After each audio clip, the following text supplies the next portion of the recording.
Welcome students, I am Reshma Kapoor. In this topic, we will discuss patterns or types of evolution.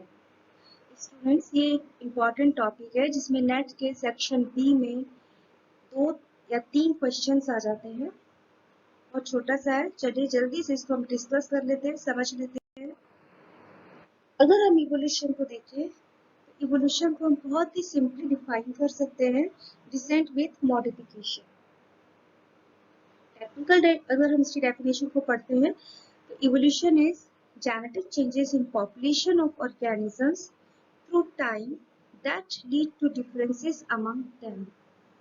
It means हम कह सकते हैं evolution एक life की journey है जिसमें लाइफ अपनी सिंपलर फॉर्म से कॉम्प्लेक्स फॉर्म में आती है। ठीक है, ये इवोल्यूशन है।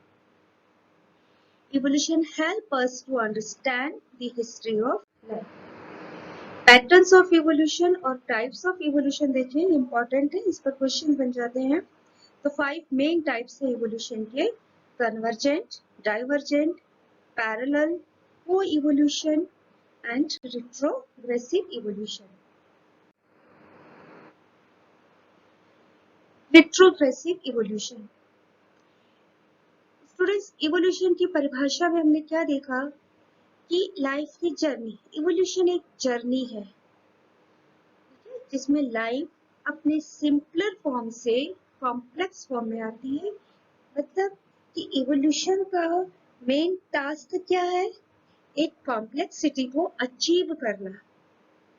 अगर हम स्टार्टिंग से देखें लाइफ को, तो लाइफ बहुत सिंपलर थी। धीरे धीरे उसके फंक्शन में, स्ट्रक्चर में चेंजेस आए और लाइफ कॉम्प्लेक्स होती गई। ठीक है, तो यही इवोल्यूशन का मेन पर्पस है। रिट्रोग्रेसिव इवोल्यूशन इसका जस्ट अपोजिट है। इसमें क्या होता है कि लाइफ जो है कॉम्प्लेक्स फॉर्म से सिंपलर फॉर्म की ओर आती है। ये जो कॉम्प्लेक्सिटी से सिंपलर फॉर्म में आना है वो किसी फंक्शन में हो सकता है, स्ट्रक्चर में हो सकता है, लेकिन लाइफ जो है अपनी कॉम्प्लेक्सिटी से कुछ चीजों में सिंपलर फॉर्म की ओर आती है। रिट्रोग्रेशन कैरेक्टराइज्ड बाय कुछ फैक्टर्स हैं जो रिट्रोग्रेसिव इवोल्यूशन को बताते हैं: going or tilted backwards, declining from a better to a worse state, or passing from a higher to a lower level of organization. अगर हम इसका एग्जाम्पल देखें तो इवोल्यूशन ऑफ विंगलेस इंसेक्ट्स। आपको पता है कि जब आर्थ्रोपोडा के इंसेक्ट्स ग्रुप का इवोल्यूशन हुआ तो एक कैरेक्टर था, पहली बार जो आया वो था डेवलपमेंट ऑफ विंग्स और इवोल्यूशन ऑफ विंग्स। इवोल्यूशन कब होता है या विंग्स कब डेवलप होते हैं? लार्वल से जब प्यूपा स्टेज आती है तब विंग्स का डेवलपमेंट होता है। ठीक है, लेकिन रिट्रोग्रेसिव टाइप इवोल्यूशन में क्या होता है कि विंग्स फॉर्म होने स्टार्ट होते हैं, लेकिन उसके बाद ही धीरे धीरे वो डिग्रेडेड होते हुए लुप्त हो जाते हैं और मैच्योर जो है विंगलेस इंसेक्ट्स डेवलप होता है। ठीक है, तो ये रिट्रोग्रेसिव इवोल्यूशन का एग्जांपल है। एक बहुत अच्छा एग्जांपल है डेवलपमेंट ऑफ मोनोपोड प्लांट्स। आप जानते हैं स्टूडेंट्स कि प्लांट किंगडम में मोनोपोड ग्रुप जो है वो हाईएस्ट एडवांस्ड ग्रुप है। ठीक है, लेकिन अगर हम इसका स्ट्रक्चर देखें, नेचर देखें, बहुत सिंपल है, हर्बेशियस नेचर है, लाइफ सिंपल लाइफ है, लाइफ स्पान छोटा है, स्ट्रक्चर बहुत सिंपल है। तो ये रिट्रोग्रेसिव इवोल्यूशन का एग्जांपल है। नेक्स्ट है कन्वर्जेंट इवोल्यूशन। कन्वर्जेंट मीन्स किसी एक पॉइंट पर डिफरेंट ओरिएंटेशन से किसी एक पॉइंट या किसी एक डेस्टिनेशन पर पहुंचना। ठीक है, कहते हैं ना केंद्रित हो जाओ किसी एक जगह पर, तो वही कन्वर्जेंट इवोल्यूशन है। जिसमें क्या होता है कि different organisms with different structure going towards the same function. इसमें क्या होता है कि अनरिलेटेड जो स्पीशीज होती है, 2, 4, 6, मोर देन 2 कह सकते हैं, वो अनरिलेटेड स्पीशीज जो है कुछ फॉर्म्स में या कुछ स्ट्रक्चर्स वाइज या फंक्शन में एक दूसरे से रिसेम्बलेंस शो करती है, सिमिलैरिटी दिखाती है, ठीक है, जबकि वो ओरिजिनली अनरिलेटेड है। तो ये है कन्वर्जेंट इवोल्यूशन, ठीक है। इस टाइप में जो ऑर्गेनिज्म कन्वर्जेंट इवोल्यूशन को दिखाते हैं उनके एंसेस्टर्स एक बिल्कुल अलग है, ठीक है, लेकिन किन्हीं कारणों से, जिसमें मुख्य कारण है कॉमन एनवायरनमेंट और हैबिटाट के लिए एडेप्टिव होना।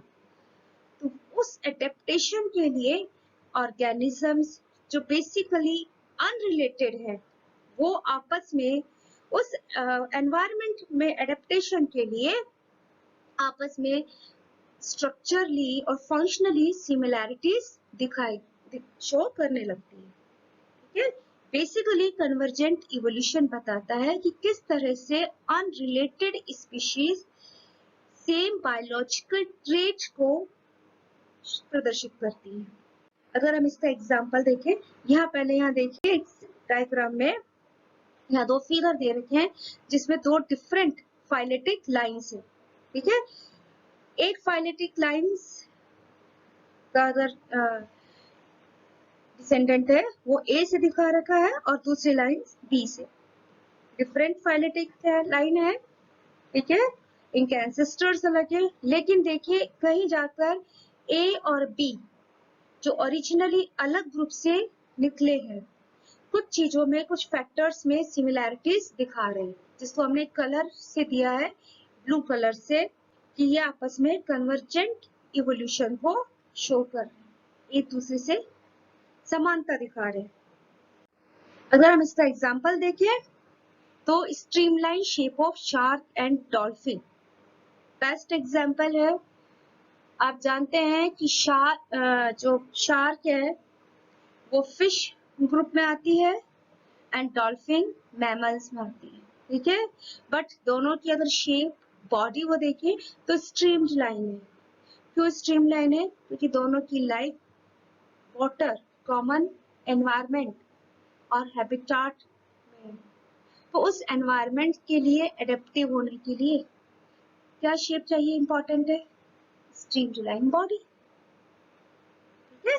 तो ये कन्वर्जेंट इवोल्यूशन है, ठीक है, जिसमें किसी एक पॉइंट पर डिफरेंट एंसेस्टर से चली हुई लाइंस स्पीशीज किसी एक पॉइंट पर कन्वर्जेंट हो गई, आपस में सिमिलैरिटी दिखा रही है ना। जब तक हम बायोलॉजी या साइंस के स्टूडेंट्स को नहीं पता वो क्या करेंगे, शार्क भी फिश है और डॉल्फिन भी फिश है, पानी में रहते हैं, ठीक है। दूसरा एग्जांपल ले सकते हैं हम, spines and thorns of plants, दोनों सिमिलर दिखाई देते हैं एंड दोनों का फंक्शन भी सेम है, प्रोटेक्शन का, लेकिन अगर हम इनका ओरिजिन देखें तो वो डिस्टेंटली रिलेटेड है। स्पाइन्स आप जानते हैं मॉडिफाइड लीव्स है एंड थॉर्न्स मॉडिफाइड स्टेम्स है, लेकिन स्ट्रक्चर वाइज फंक्शन वाइज दोनों सिमिलैरिटी दिखाते हैं। इस तरह से कह सकते हैं कि कन्वर्जेंट इवोल्यूशन लाइफ में एनालॉगस स्ट्रक्चर को प्रोड्यूस करते हैं, ठीक है। तो आपको ये ध्यान रखना है, analogous structure and homologous structure जो हमने प्रीवियसली पढ़ी थी, है ना। तो कन्वर्जेंट इवोल्यूशन जो है लाइफ में किसी एक स्ट्रक्चर को लेकर, फंक्शन को लेकर सिमिलैरिटीज दिखाते हैं। नेक्स्ट है डाइवर्जेंट इवोल्यूशन, ये कन्वर्जेंट का अपोजिट है। कन्वर्जेंट में क्या होता है कि अनरिलेटेड स्पीशीज किसी एक पॉइंट पर ओरिएंटेड होने लगती है। डाइवर्जेंट इसका अपोजिट है, इसमें रिलेटेड स्पीशीज, 2 और मोर रिलेटेड स्पीशीज आगे जाते हुए डिसिमिलर होने लगती है, structure wise, function wise, morphology wise dissimilar होने लगती है। ठीक है, जहां से यहाँ डायग्राम में दिया हुआ है कोई कॉमन एंसेस्टर या एक एंसेस्टर दिखाया हुआ है, देखिए इसमें, जिससे एक ही एंसेस्टर से कितनी different species A B C D evolve हुई है, जबकि एंसेस्टर कॉमन है, ये सब डिफरेंट लाइंस में इवॉल्व हुई है। आपस में डिसिमिलैरिटीज शो करती है। इसका अगर हम एग्जांपल देखें तो वो है डार्विन्स फिंचेस। आप जानते हैं more than 80 varieties Darwin's finches की है, जो कि सिर्फ एक ही ओरिजिनल स्पीशीज फिंच से डाइवर्ज्ड हुई है। Second example, 5 digit pentatactile limbs of humans, bats and whales. Students आप अच्छे से जानते हैं कि ह्यूमंस, बैट्स एंड वेल्स की जो पेंटाडेक्टाइल लिम्स हैं, स्ट्रक्चर अलग है, फंक्शन अलग है, फॉर्म अलग है, बट अगर हम ओरिजिन देखें तो दोनों ये जो तीनों हैं 5 एग्जांपल्स, 5 पेंटाडेक्टाइल लिम्स जो हैं वो एक ही कॉमन एंसेस्टर से इवॉल्व हुए हैं, लेकिन आगे जाकर डाइवर्स हो गए। ठीक है, next example, thorn of bougainvillea और a tendril of cucurbita। Bougainvillea के थॉर्न या कुकुरबिटा के टेंड्रिल, अगर हम इनका अराइजिंग पोजीशन देखें तो दोनों में ही एक्सिलरी है। ठीक है, लेकिन और एक्सिलरी पोजीशन, लेकिन डिफरेंट फंक्शंस के लिए वो मॉडिफाइड हो गई, स्ट्रक्चरली मॉडिफाइड हो गई, और कहीं पर भी हम बाहरी रूप से इनमें रिलेशन देख ही नहीं पाते।